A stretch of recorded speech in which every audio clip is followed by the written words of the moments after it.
You're listening to Pop This, the podcast where two women talk about everything pop culture. Here are your hosts, Lisa Christiansen and Andrea Warner.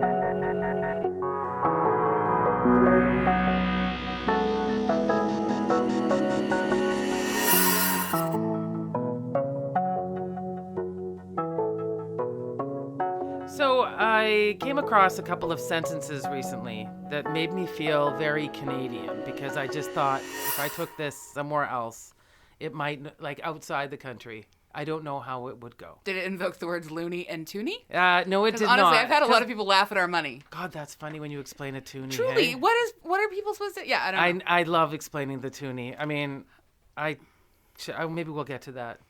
That's very funny. But we'll start with these two sentences. So I was very excited to discover for the Junos that Anne Murray would be, what's the right word I'm looking for? Inducting Jan Arden into the Hall of Fame? Inducting Jan Arden into the Canadian Hall of Fame. Yep. And I thought, how many Americans would even understand the significance of that sentence? May I tell you a brief story about Anne Murray? Yes, please. So I've interviewed her twice. Once was a really long time ago when I was a music journalist for the South Carolina Charleston City newspaper. Okay. This is a very long ago that I did this job. I did it from Vancouver. It's not like, anyway. And so whenever a Canadian would come through town, they would assign it to me because they thought it was hilarious that I was a Canadian. Anyway, so I interviewed her really briefly. We had like 10 minutes on the phone together, and this was when she was still touring. And she was like, yeah, I only have women on the bus. We call it our beaver bus. And I just almost fell off my chair while I was like in this moment. It was glorious. And then I interviewed her several years later for CBC Music, where I work. And we talked all about like how she put out an album a year for 15 years straight. Yeah. Like, and hardest working woman, hey? Honestly, like I ended up calling like the article like the art of the hustle, because like Anne Murray had nothing but hustle for her whole career, and now it was wild. She is, because I watched a video series that her daughter was making. She's living in like a condo in Florida, watching golf all day. Yeah, she's having a great time. Having a fantastic time. She does not want to sing. She's just fine. So the fact that she's coming to induct Jan Arden into the Hall of Fame, I just think made a lot of hearts swell. Canadian hearts swell. Honestly, like I can hear insensitive in my head right now. Yeah, I know. I'm like teary-eyed already thinking about how this is going to happen. Anne Murray is going to come across the stage and Jan Arden's going to be standing there. I mean, what are we even to say? Exactly. So here is my second sentence, though, that I think will actually beat Toonie for the weirdest Canadian sentence that I understood all of recently. There's been the controversy of one Tanner Zipchin. Oh, my God. Yeah, I know what you're talking about. Tanner Zipchin, and whether he was paid in scene points. Yes, that is a very Canadian sentence. Tanner Zipchin. Oh, he does the commercials. Cineplex. Yes, see, you know him, and you know he recently was let go. Oh, well, now I know. Well, now, sorry to break the news to you here. God, my day is just over. I'm sorry, But every time you went to a movie. But I like that Tanner Zipchin is where it really invoked you to comment. Yes. Jan Arden, you're like, you know what? I can take or leave insensitive. I've got nothing to say. Anne Murray. Canadian icon. Who wants to sing about Tanner snowboard? Zipchin. Honestly, you're too young. I'm practically too young. Like, I did not grow up with her music. Well, like, I'm not that young. I'm a 70s baby. It's been, Anne Murray, though, is for everybody. She is Every for everybody. Canadian. 100%. She even made it into a Family Guy episode. Oh, did she? So maybe I should be wrong. Maybe I'm wrong on that. Americans will know her. Americans will know her only from Stewie being angry, finding out that she didn't write Snowbird, and how insulted he was. Yeah. Yeah, that was a tough day. Yeah. For him, that fictional cartoon character. But yeah, Tanner Zipchin and getting paid in scene points is a very uniquely Canadian phrase. Yeah. So he said, did he say that's how he was initially paid? I don't know if he was joking or was not. Or a rumor? Like, do you have a scene card? I don't. When you go to Cineplex? I don't, but I really hope it's true that he got paid in points. Yeah, because it's weird. Like if you don't have you go to a Cineplex and like everything you buy from your admission to your popcorn and everything, you right? get your 10% off. You get your 10% off and you collect your scene points. And I just was reading that sentence, and I was very, like, first of all, I was there the day that Tanner announced he had been let go. Were you, like, in the room? No, and I was at work. Okay. Oh, and the press release came through. As we all will remember where we were the day we found out that Tanner Zipchin would no longer be introducing the Cineplex interviews. And so, you know, it was something like, you know how Joni Mitchell said once, "Don't it always seem to go? Oh, my God. But you don't know what you got till it's gone." I mean, I am grateful that you have now associated one of my least favorite Joni Mitchell songs with one of my least favorite entertainment faces. Oh, really? Well, I mean, I don't hate Tanner Zipchen, but I'm just not his biggest fan. No, I mean, I don't want him out of a job. I'm not a monster. I'm just indifferent to him. Yeah, yeah. You know, I felt like he was. I feel like I would just. I didn't think enough, and then all of a sudden there he's gone, and I thought that he was a hardworking guy, right? Now you're gonna miss him. He was doing the thing. He was doing the best, trying to interview R2D2 on a red carpet. I mean, could you do that? That takes a special skill. I think it does. No, guys, I could. Wow, look at you. I am a full-on braggart today. Yeah. I could interview R2D2. Could you, though? Could you? I Could could. you? I've interviewed R2D2. And how did it go? It was over the phone, not on a red carpet. Yeah, see? That's the difference, though. We couldn't Oh, no, see wait, you, and you is could it- edit that. Wait. Is R2D2 the little one or the tall one? I'm insulted that you don't even know the difference. I But forgot we've had all this of a sudden. conversation. I forgot- C-3PO is the tall one. Oh, I'm sorry. I interviewed C-3PO, not R2D2. That makes That's a the lot more blue and white sense guy. because C-3PO robotic actually Smurf. speaks with a voice, which, again, now, confirming my point, he interviewed R2-D2. Okay, Are you fine. not impressed now? No. A robot that only speaks and Tell beeps me and when bops? tell me when he interviews BB-8, then I'll be really. Well, he maybe did, and I just didn't see that. All right. I wasn't at that movie. But anyway, Canadian phrases. I love ya, and I love anytime you want to, if you're an American or any other country, call me, and it's super fun to try and explain what a toonie is.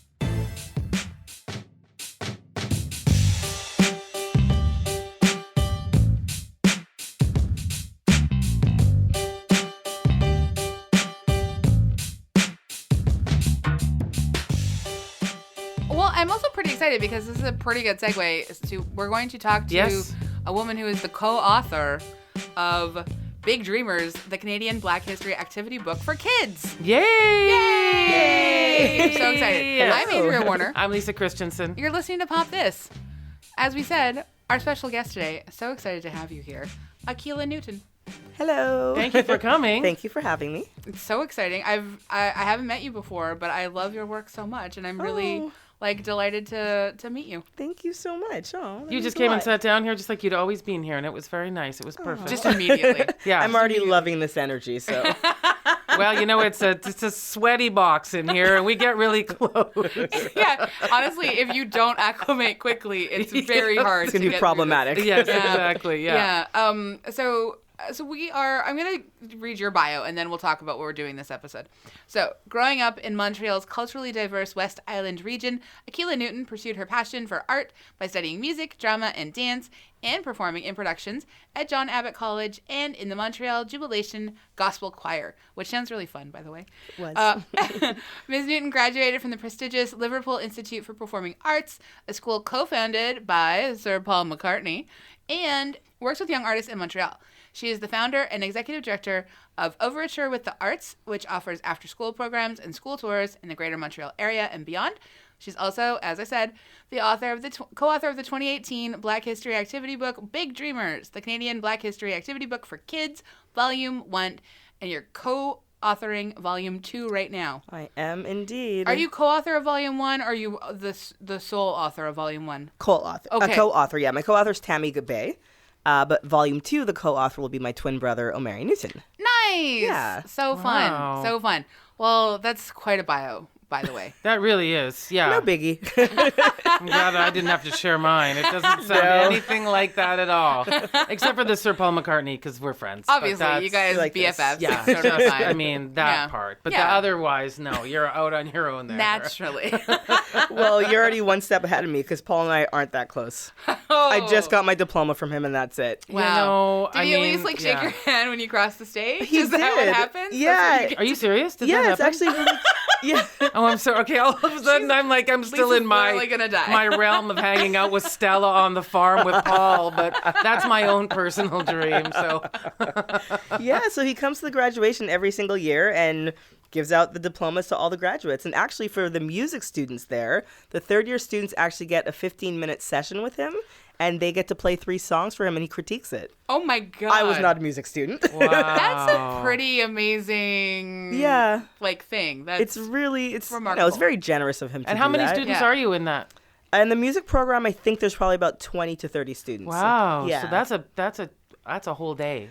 Oh, yeah, absolutely. I mean, it's that's- probably more than a day, to be honest, because to sit through that in one day is a lot. Yeah. So I think Yeah. he does it over 2 days. Wow. Yeah, it's pretty So cool. Yeah. That's super cool. Lisa, would you like to tell us what we're going to be talking about today? We are going to be talking about one of the greatest things that ever happened to television. Let's be honest. Shonda Rhimes and her Shondaland. I just love that Shondaland. Here I we know, me go. too. Her TV shows, Grey's Anatomy, Scandal, How to Get Away with Murder, how this has changed TV and pop culture. We're going to talk about and the significance of Rhimes' success on representation with a specific focus on what it means to Black women. So. You should open this for us. What is Shonda? I mean, I know my introduction was Grey's Anatomy those many years ago. Yeah, me too. When I Like wasn't ages really ago. I don't even know if I really knew what she had to offer at that time. Yeah, I mean, Shonda Rhimes, in my opinion, is just perfection. Just everything she's accomplished in such a short period of time is beyond impressive. And the fact that I guess she created the show about 15, 16 years ago. Yeah. Before... And it's still on the air. And it's still one of the number one... well, not just that, it's still one of the number one shows. Yes, no, I know. That's the crazy thing. I mean, and just the fact that the cast was so diverse back then before it was like a trend. Yeah. That's what speaks to me the most, because back then she realized, like, no, representation matters. We need to show people of, different skin colors, different face, whatever it may be, different, sexual orientations. And this was before it was like a cool thing to do. So this was risky for a Black female to do this on a network station. So the fact that she took that risk and it was so successful is just incredible to me. It's amazing now because, I mean, I had no idea that was what was happening. I think that for me, and what she's so good at is understanding that the best things on TV are medical dramas and legal dramas. Yep. And that's, if it ain't broke, don't fix it, right? Yep. So where's going to be a good entry point for me? Medical drama. Let's see how Right. we can take this one on. And I think that everyone's appetite for seeing something new in a medical drama is because we've seen a lot of them. I mean, they actually go back to like the 50s or something. So the fact that she would take that on and offer up such an amazing view and make it just in Seattle, which actually isn't Seattle, but it is Seattle, right? Right, exactly. Yeah, Yeah. I feel like I remember watching like the very first episode of Grey's Anatomy and seeing Sandra Oh. Oh, Who we feel very much We feel very close to. Vancouver. she's a national treasure. Yes, So. yes, Yeah, yeah. exactly. And just honestly, like the whole cast, that whole first episode, it felt like it was it felt like a little bit soap opera-y. Like I grew up with soap operas. That is not a bad word. No. But a lot of people do think it's a bad word. But like, Yeah. I mean, I worked at Soap Opera Weekly. Like this is sort of like a background that some people look at askance and other people are like, oh my God, it's so exciting. And this felt like a sort of that wonderful continuation of the sort of serial storytelling. Because I think that is so hard to do in a meaningful way. Like a book series end after 3 or 8 or whatever number of books. Grey's Anatomy, 16 years of storytelling, And to continue to have like sort of Meredith Grey. Yeah. I mean, yes, there's been a lot of sort of characters that have cycled in and out, and different people have come in to sort of like, replace and sort of take over. And she loves to kill people off, which is honestly one of my favorite things about Shonda Rhimes. Well, no one is sacred. My friend's husband was actually on that show, and Really? he got killed off. Oh, was he a regular? He was. So he started in I think it was season 6 or something. He was part of the new crew of interns. Yeah. And remember when there was a shooting in the hospital? There's always a shooting in the There was a hospital, big but- shooting in the hospital. Okay. And he's one of the characters that got shot and died, unfortunately. I'm sorry for your friend's husband. Was there a reason? I mean, I don't really know. I don't know why I'm so- whispering. Everyone can hear me, but I'm like, because generally the people that go. No, I mean, I don't think it was. I know the story, but I'm not sure if I'm allowed to talk about That's it. fair. Oh, So it wasn't. So after you mean It wasn't his fault. It was someone else's fault. because I think she learned a lesson after the demise of Denny Duquette. Uh-huh. R.I.P. in my heart. She cut the LVAT wire or something like that? Yes. I remember that, yes. And I don't know if she had considered how much we all loved Denny Duquette by that point. And that was a Man. large mistake. And then we had to have sex with his ghost for many so seasons. much ghost sex. I forgot about so I that. bowed out. I So bowed out after weird. the ghost sex. Well, I have to say. stayed because I was enjoying the ghost sex because I missed Denny Duquette. And I think after that she learned, hey, maybe we should just get rid of the characters who do something annoying to me off camera. So No, he wasn't annoying off camera because he ended up being on an episode of one of her other shows. right? So That's good. so Yeah, she so just I think she underestimated the power of Denny Duquette Yeah. because then we had to name a wing of a hospital after him too, right? God. I I forgot about that.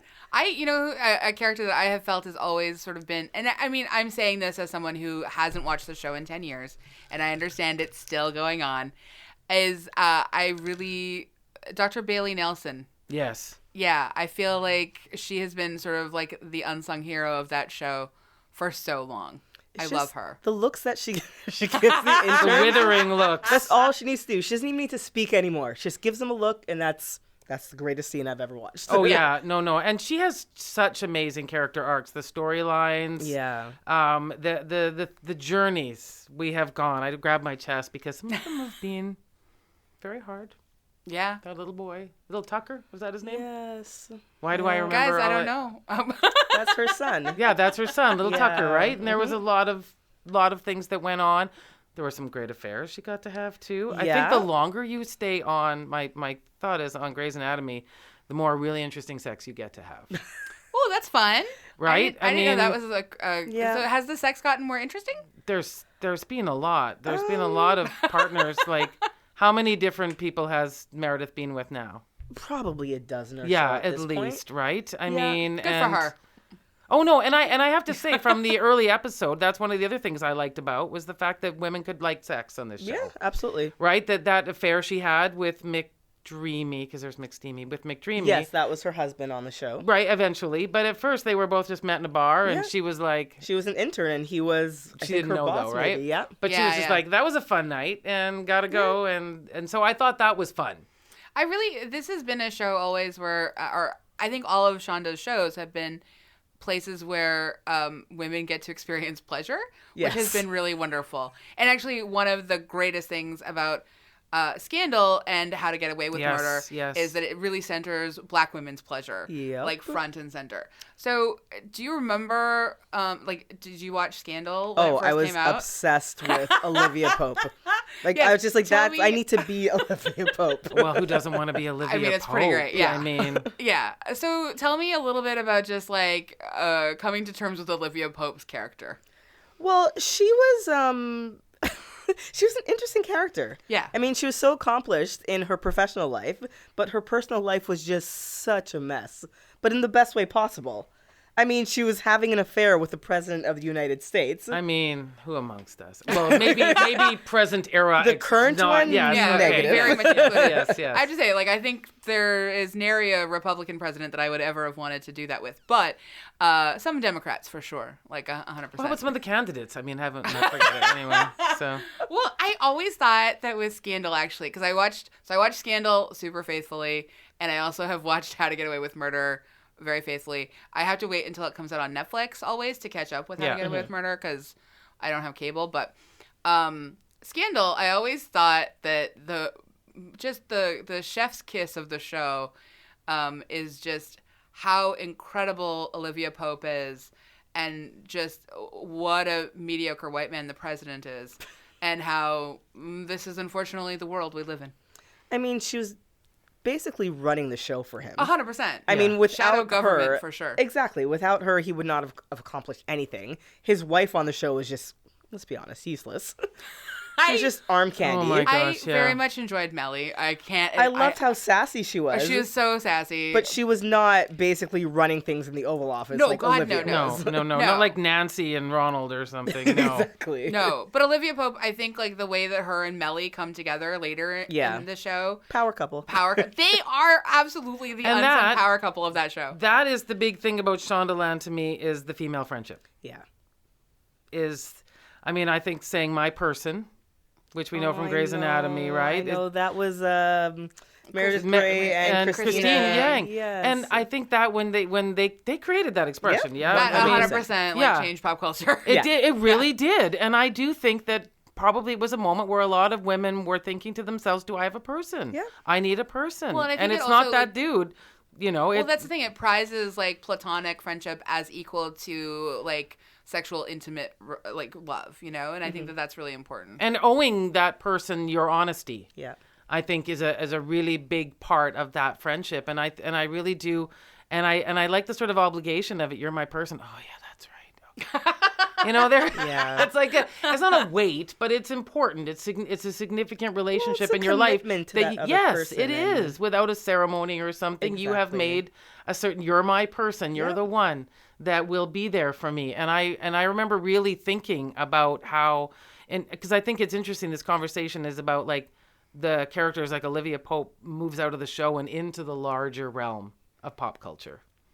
I saw Jennifer Hudson play her on Saturday Night Live. Oh, I didn't see that. Yeah, when she was trying to explain how Obamacare worked. Oh my God, yes. Yeah. Oh, I remember that. You remember that? Yeah. Olivia's power suits, Olivia's whole attitudes. The power suits, though. Olivia's just like sheer level of being able to handle stuff. Like she's a boss lady. And the gut, and trust your gut. Yeah. And I think like there's just so much about like her and Kerry Washington, like her portrayal of Olivia Pope is a very sort of like visceral thing. Like you never get away from the fact that this is a highly accomplished woman who, and I think there were so many great lines as well, especially in the fractured relationship with her family, but how both of her parents were really constantly sort of reinforcing and telling her, particularly her father, that, by virtue of her being a black person in America, she has to work like 20 times harder to like be able to sort of make it. And what that does to her psyche as she evolves as a person. Because like you can feel, that she wants some real basic things ultimately. Yeah. Like she wants, for whatever reason, the president. We're never given any reason as to why people want to support him or want him. Pheromones at the end of the day, if you can't understand something, I think just there is a certain energy. I guess, but like anyway, it's so interesting to sort of see what that relationship with her parents and how complicated they are, what that sets her up for. Yeah, her father was always expecting perfection from her. Mm. I mean, I actually felt for her character because no matter what she did, I felt that she was never, amount to what her father wanted her to be. Yeah. I mean, obviously, having an affair with the president wasn't, the best decision, but she'd accomplished so many things. And, like, her father, I feel, still didn't, appreciate and respect what she did. It was just one of those weird things. Well, I feel like it's because, like, he also, I guess, was operating a shadow government. So many shadow governments in Scandal. Wow. So many, yeah. And I guess because he really understood, and he understood that reality was just a sort of like a hostage situation all the time. Right. Like it was just always like, and always never what you were really seeing. Like he constantly, and an amazing actor giving so many, honestly, like Herculean speeches, but about just sort of like the Republic and what it means to sort of keep society on an even keel when everything is threatening it from, but what does an even keel look like? Are you just, I don't know, there were a lot of thorny, complicated questions that like they got to towards the end of the show that especially sort of they have Olivia sort of like slightly kind of turn a bit sinister, a bit evil. It gets very complicated. How did you feel about how they closed it out? And they sort of closed the book on Olivia Pope. I was disappointed in the way that she threw Jake under the bus. I was very disturbed by that, actually. Yeah. But at the end of the day, it's like she had to do whatever was going to get her ahead. And he was just holding her back, to be honest. He was going to kind of murder a lot of people, I think. Yeah. he felt more murdery than some of the others. You're further ahead than me, or else I would... Because I don't like murder. I just want it said. Everyone on Scandal has murdered somebody. Yes. Yep. That's the wild part. Like, there is not a single person without blood on their hands on Scandal. Well, that's the name of the show, right? I mean Scandal. What was the vice president's name again? What was Fitz's assistant's name? Yeah, I know who you're talking about. I want to say Carl.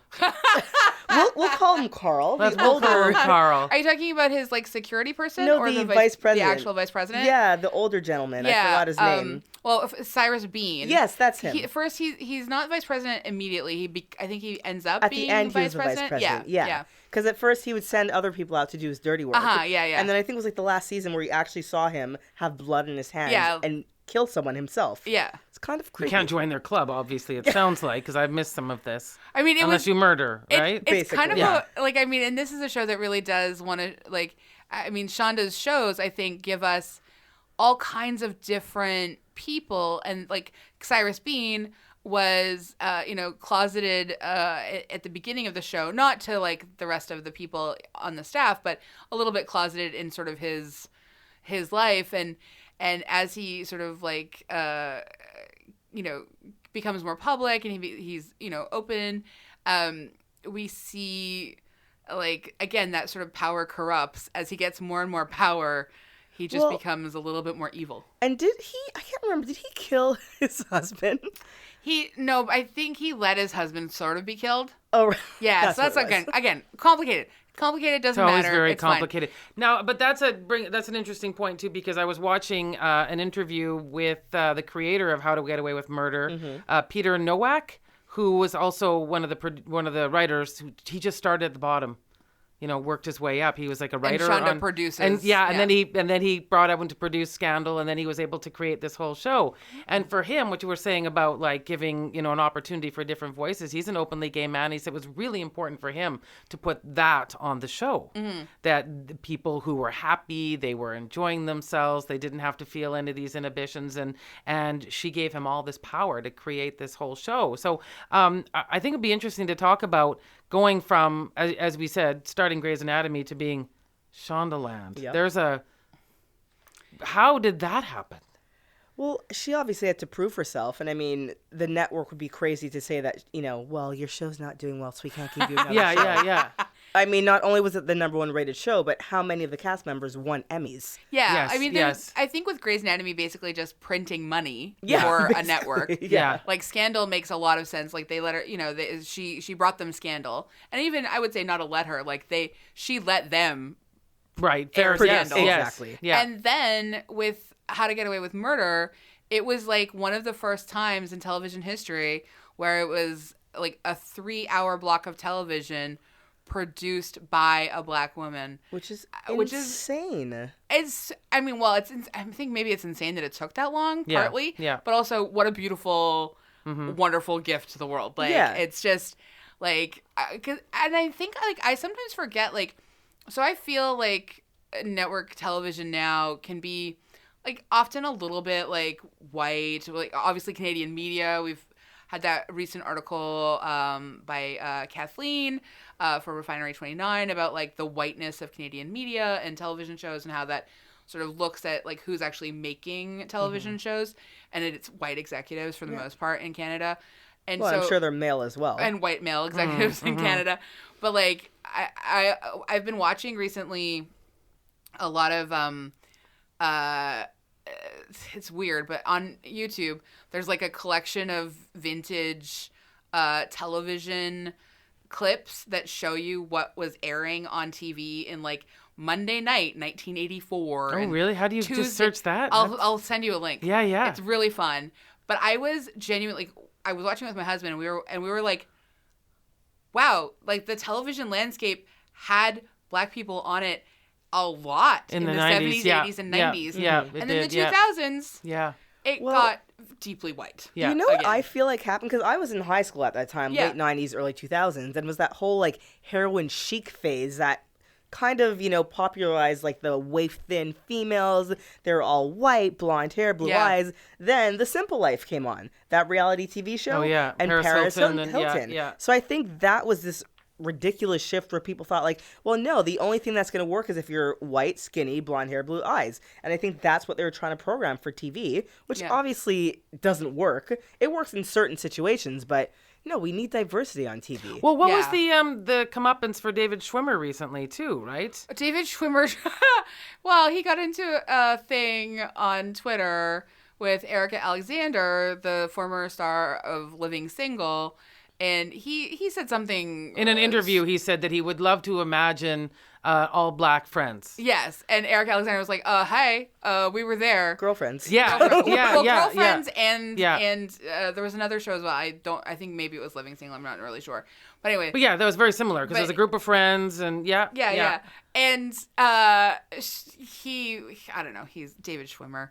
Like he's stepping on his own. Yeah, he had to backtrack quite a bit. He basically went the route of like, I tried to make sure Ross had dated Black women. There was one Black character on that show. It was an awkward interview. David Schwimmer. Please. I actually never watched Friends. So I would see the commercials. I'm like, this does nothing for me. Yeah. I don't relate to the show at all. It's a show that wants to pretend people of color don't exist in New York.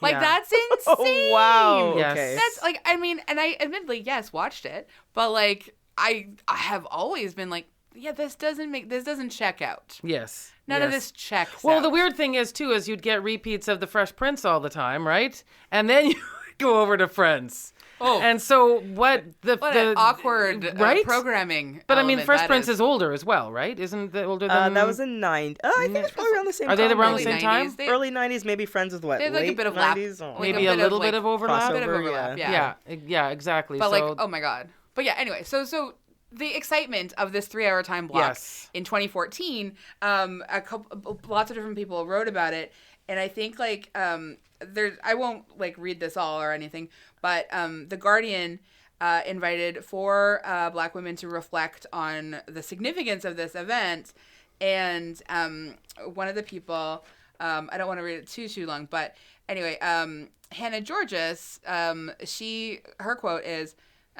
perhaps the most refreshing of all the emotions Shonda's shows, and often her shows alone, enable Black women to express is pleasure. The fact that so many of Shonda's high-powered, high-octane, high-anxiety Black female characters are depicted receiving male attention in a way that centers explicitly on their pleasure is not just refreshing, it's near revolutionary. And I thought that was something like that was a really, especially with How to Get Away with Murder, because, there's like so much conversation, and I think like we've seen this sort of like reflected of like actual a Black woman who has dark skin on TV is a pretty rare thing. Yeah. And I feel like and the incredible job that Viola does in that role, like it is a compelling show. Like, it's a bananas show. It really is. I only watched season 1, and then I was like, I don't have time. Like I'm waiting for it to wrap, and then I'm going to watch them all. Go back in. Because, like, honestly, it's a bananas show, and there's a lot going on. But her performance is flawless. Take the legal drama, right? And so you guys have all seen this enough times. Yeah. The Good Wife made you all think you were going to lose your mind. We present this to you. Well, and I feel boy, like, oh boy. And I feel like what How to Get Away with Murder does, it plays with form. It plays because it tells a different story every season, and it really it does a lot of stuff, and it asks a lot of its characters, and like but honestly, the person who's doing so much work, it's like the heart of it is Viola. Yes. And yes. Cicely Tyson comes on as her mom. Oh, she is incredible. She's incredible. How And old is she now? She's Late in her 80s? 90s. Oh, 90s. Okay. Yeah, 90s. she's in her 90s, and she's so good. And she's still acting, because I always think like Betty White has just turned 97. Yeah, Didn't something she? like that. Wow. Yeah. And I think she's still working, isn't she? I haven't seen much of her recently. Yeah, but, recently, but Cicely, like How to Get Away Yeah. with Murder is still on, and Cicely's Yeah. still her mom on the show. Yeah. She's so good. Yes. She's so good, and I just love that Shonda Rhimes has given us like this incredible legacy, and it's not like she's done. Like, I mean, she has 2 more shows that she's promised to ABC. Oh wow! And Well, she she has another legal drama. Yeah, doesn't she does, doesn't she? I thought it's been like a What's her new legal drama? I don't know the name of it. I don't know the name of it either. Yes. But she has 2 new shows that are promised to ABC, and then she has a whole separate deal signed with Netflix Oh, Yeah, I to bet. produce a bunch of shows for okay. Netflix. Yeah. Plus, she's got literally Shondaland.com, Yeah. which is her great website that like she like employs women to write about their experiences. Oh wow! It's a really like honestly like getting an article on Shondaland.com is amazing. She has such a great following, and like that's another thing that I thought was super interesting about what people do with their power once they have it. Yes, I was just trying to imagine like her in some kind of like mentorship program and saying, you will like first of all pitch a couple of movies and then create an empire. Exactly. Well, what I find crazy is when, just going back to Grey's Anatomy, Yeah. she brought on Debbie Allen, who also has an empire. Yes. So I'm sure Debbie Allen mentored Shonda Rhimes. Yes. And could you imagine being in a room with both of them? I don't think I'd be able to I handle don't it. know if I think I would just start I don't crying. think I'm necessary at all in that room. At all. I mean, I learned that watching Fame. I'm not like. I used to love that show. I know I could sing it, but I'm not allowed to sing, Oh. which you also don't want. Rights issues, but I could give you some Fame here, and then I could give you the stick when she. Well, yeah, I'm the one who misses all her choreography at the Oscars too. Remember, she used to. I know for For years. There's probably like a good decade or A so. good that she was decade, she would choreographing. choreograph all the dance numbers, and Yeah. then what happened there? Nothing. Well, Yep. we got Janelle Monáe nothing this good. year, but Janelle yeah. Monáe is great, but Yeah. I mean, yeah, it Yeah. was, Yeah. So like in my dream, I just hope that, Debbie Allen literally took Shonda under her wing, was like, come here, honey. I'm going to show you how to do this. That's Here's how I how you imagine. create Yep. an empire. Yeah. I know it's a really interesting thing watching that because we've got so used to watching those men do those things. Yeah. That's all I'm going to say it like that. But then to watch women get this opportunity to start creating these, I mean, housewares.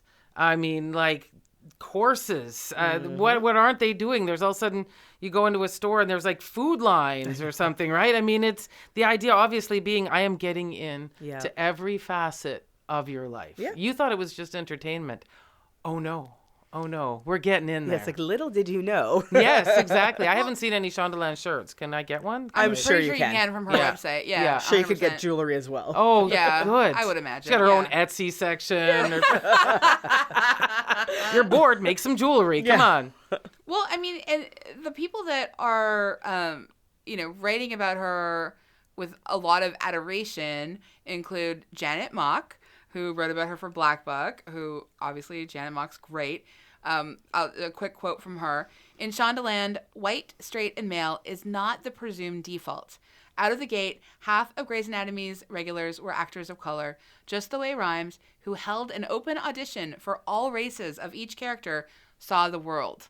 Like, she didn't even give the characters last names. It was free-for-all, cast Wow. as wide as possible, as diverse as possible. And then also,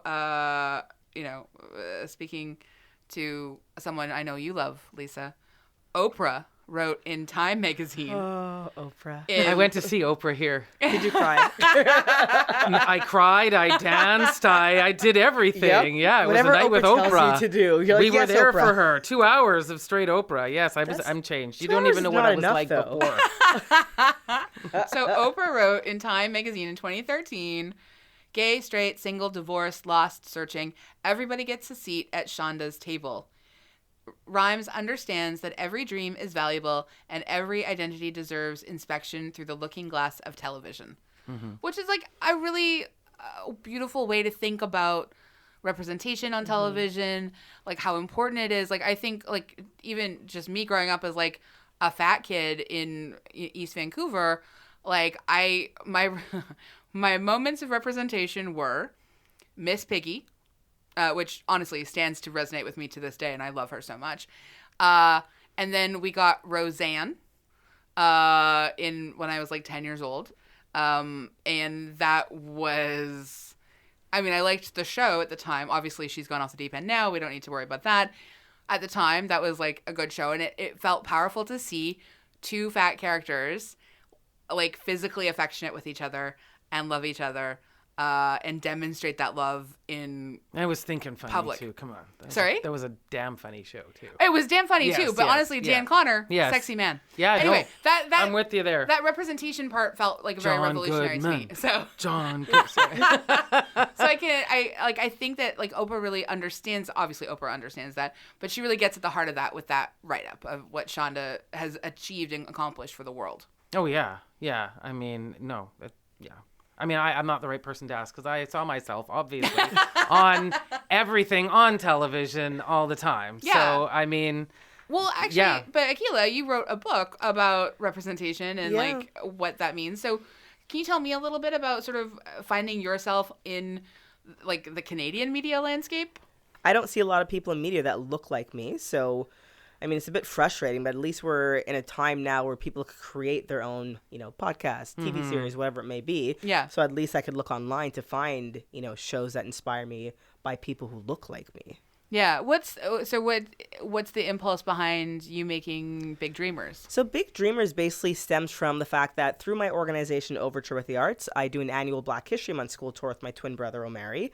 And one year, a friend of mine actually asked, she's white from the UK, immigrated to Canada, and she was saying, Akila, I'm trying to find some books to teach my kids about Canadian Black history. Can you recommend some books? I was like, yeah, of course. So I was doing some research, and as I was compiling a list of books, I realized that they're all about the States. It's all about the civil rights movement, all about Martin Luther King, Rosa Parks, all phenomenal people, but that's not about Canada. I did find some books about the Underground Railroad, but that's about it. So I remember I was actually at dinner with my brother, and I said, you know what? We've been doing this for many, many years. I have the knowledge. I'm going to write a book. So this was actually February 2018, and then it took about 6-7 months for Tammy and I to write the book, and then October 2018, it came out. So I was just like, this is ridiculous that these stories are not being shared. Yeah. I mean, there's so many inspiring people in the book that kids need to know about. Can you tell us like some people that really like sort of you were like, wow, how have I not heard this story before? Well, the funny thing is, as you guys know, Viola Desmond is now on the $10 bill, and my brother and I have been sharing her story for years.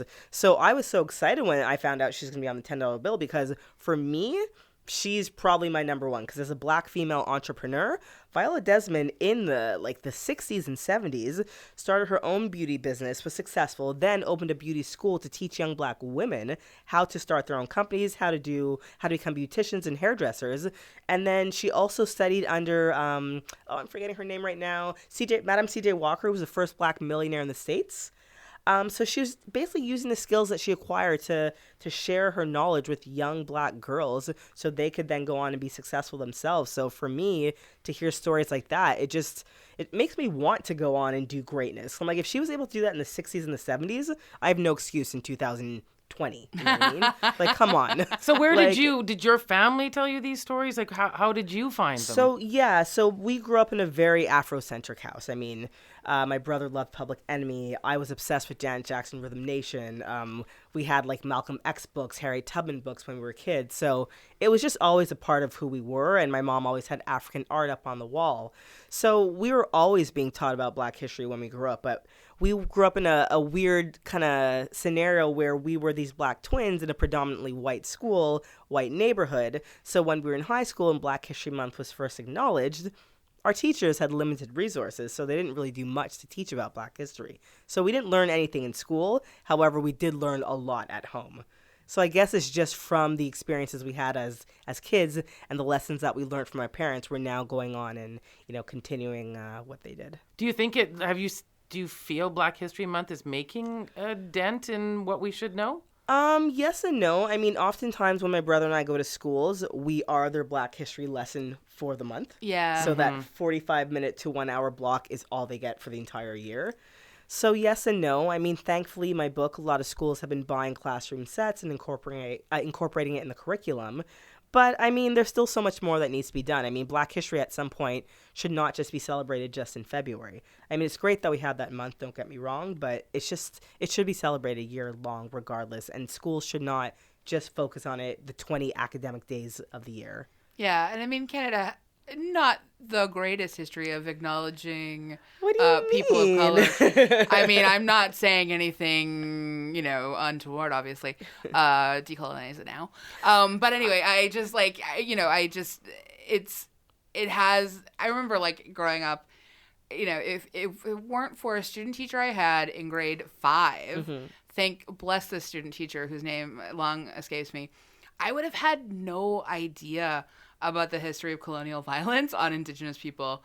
Like, my school books did not get at that. It was... They probably still don't. No, I'm sure No, they still don't. I Yeah. remember having a university professor in, as it was called then, Native Studies, but Indigenous Studies.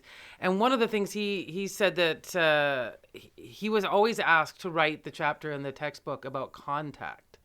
And he said, I will only write the chapter if you promise me this isn't the only place that Indigenous people pop up in the Canadian history textbook.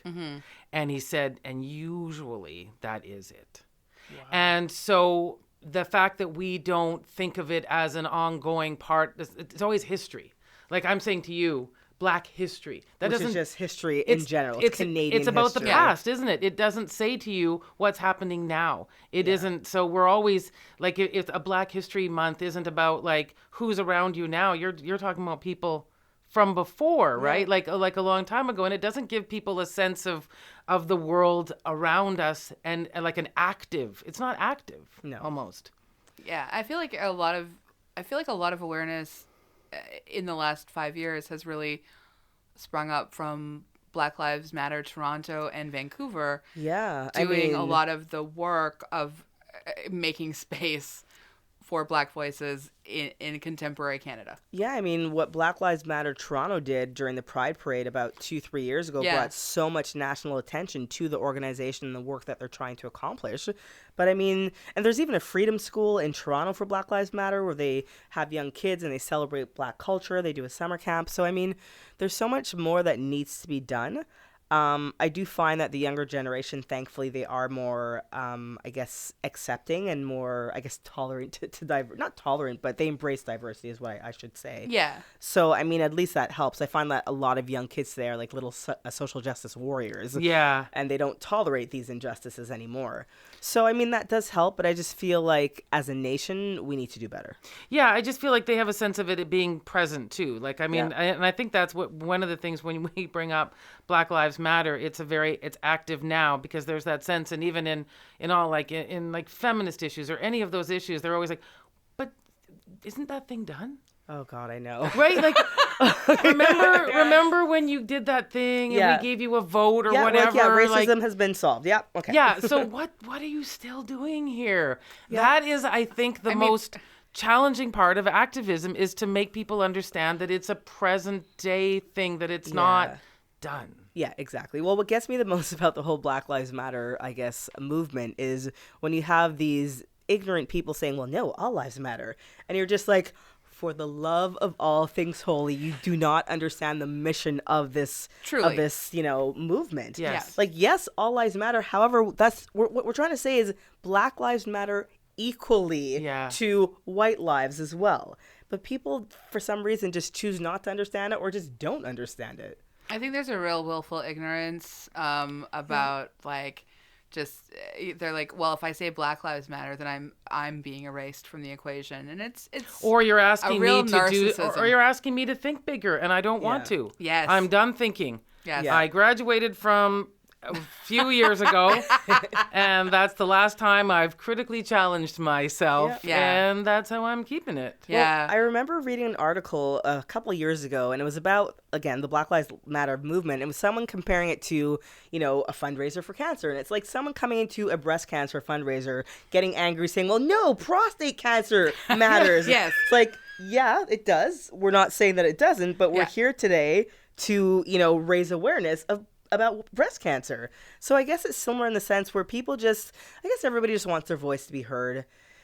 And I don't know, it's just a matter of finding ways to, I don't know, get Well, people I mean, to... you said equally. There has to be a sense of asking people to come along on a journey and help us all. And if you're, you know, successful, I'm successful. This is a shared experience, and I feel like that is that's why I'm saying, like, sometimes when we say history, it makes it sound like, well, we're done.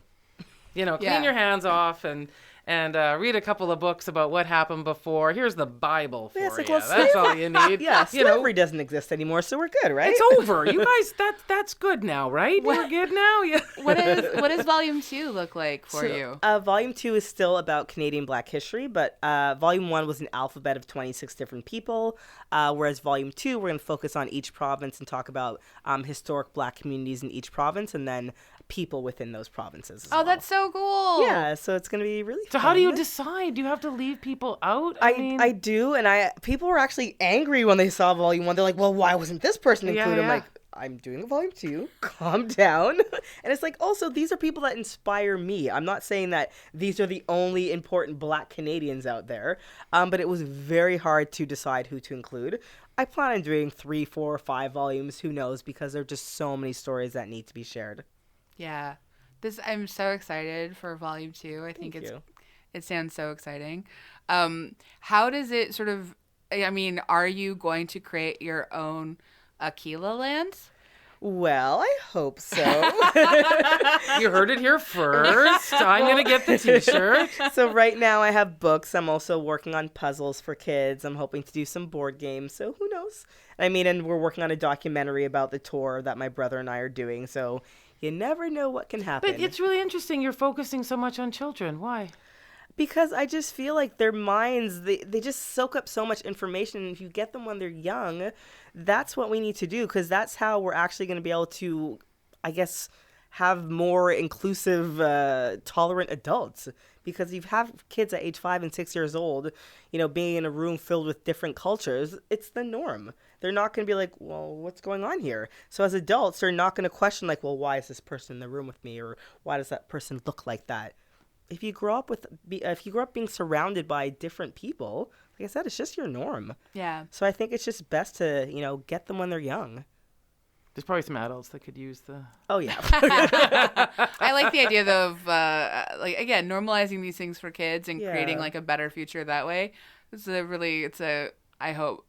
I believe in it strongly, and It's interesting, though, because you do feel like that certain resistance, though, to kids that are getting it, right? And they do want more, and they want everyone to be better, and there's that pushback on them, right? Like, you know, come on, that's, you know, what are you doing there? What are you... It's better than it used to be, little Johnny. Yeah, exactly. Yeah.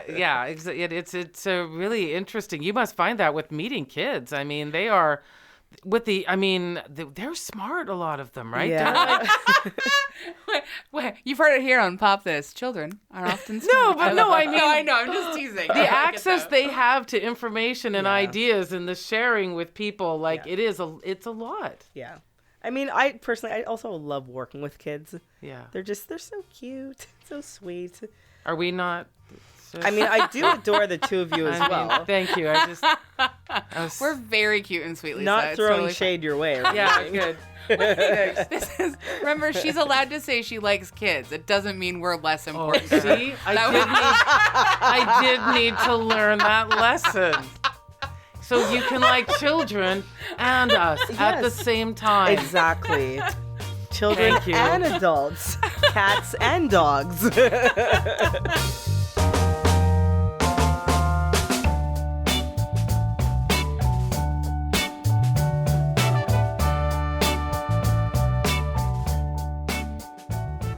Where can people find you? So they could find me on my website, which is brightconfettimedia.com. Oh, that's a nice name. Oh, merci beaucoup. Or, no, that's it. That's the only place. That's perfect. Yeah, social media is Bright Confetti Media as well. I don't have my own personal Instagram or anything like that. Okay. We love to leave our episodes on something we recommend. Obviously, we recommend Shonda's shows, but from a more personal perspective, what's something that you are enjoying in pop culture? So I would recommend Shonda's book, The Year of Yes. So I started reading it and it just changed my life.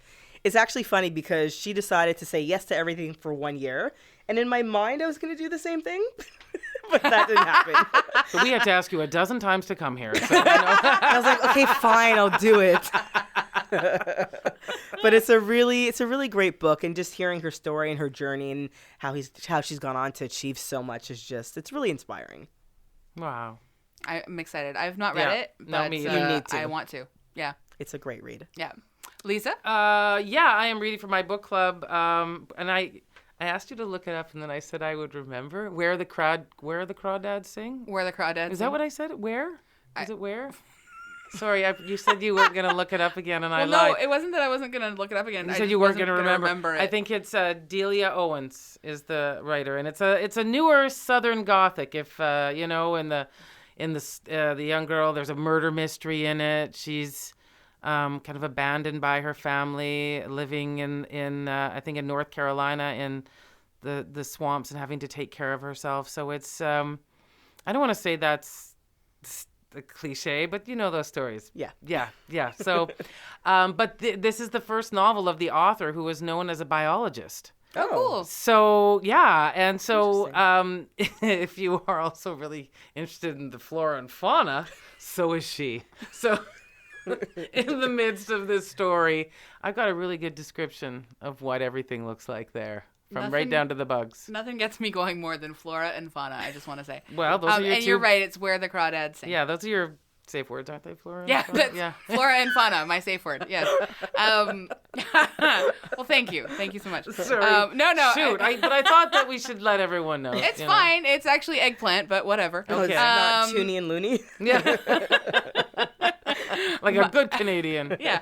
I'm gonna recommend. So I went and saw the incredible singer-songwriter Yola last night, who I love so much. Agreed. And while I've already recommended her, I believe in the past on an episode, I also saw her opening act, Amethyst Kia, who is just phenomenal as well. She is an African-American singer-songwriter who plays banjo and guitar. Beautiful songwriter. She also is part of Our Native Daughters, a group with Rhiannon Giddens, who they wrote a collection of songs that basically tell the stories from African-American women from history, because so often it's male stories that are told, and so they flip that around. Oh, I love that. It's really, she played several songs from that album.